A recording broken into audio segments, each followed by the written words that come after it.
Assalamualaikum bang. Waalaikumsalam. Durian kat sini bang, dia kira macam mana ni bang? Ini RM50 bang. Oh RM50. Yang merah tu? Merah bakul merah dia kira 100. RM50 bang. So ni yang RM50 buah kampung kan? Buah kampung bang. Kalau dapat kuning jackpot lah. Jackpot lah bang. Lelak mata je bang. Lelak mata je? Lelak mata je sekuning bang. Tapi ni yang buah ni random bang. Dia IOI udah merah, buah kahwin. Buah kahwin. Ya betul. So yang ni harga dia 100. Tu dia bang tu kuning dia bang, dia cair sikit bang. Ni semua ada dah bakul merah lah. Ada lah bakul merah bang. Dalam bakul merah lah. Yang 100 tu. Yang bakul kelabu tak dapat lah. Kelabu biasa lah bang. RM50 bang. RM50. Tu marahin dia bang. Marahin dia. Apa beza bakul dengan yang ni bang? Kapawin ni kita pilih buah yang besar-besar, double A punya buah baru kita packing.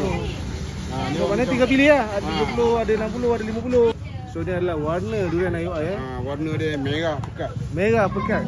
Kalau musangking color dia ni bang, ni color musangking. Oh ni color musangking. Ya. Okey bang, tanya bang, habis kalau abang dah buka ni, abang tolong tapau kan ke macam mana bang?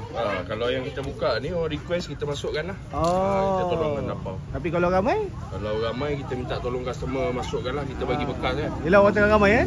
Kita pun kurang staff hari ni.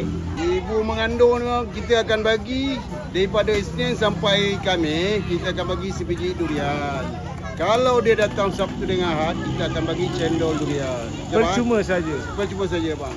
Harap-harap ibu mengandung datanglah ke gerai ke Brothers Durian. Brothers Durian ni bang, dia ada 3 cawangan bang. Center Jalan Gombak bang. Yang kedua Jalan Usahawan bang. Jalan Usahawan. Kalau abang nak cari juga dia datang Cucu Corner tu bang. So semua tempat ada macam ni lah? Semua tempat ada macam ni bang. Setiap tempat harga yang sama je bang. Kita buka kedai dalam pukul 12 tengah hari sampai 12 tengah malam. Baik bang, terima kasih bang. Okey.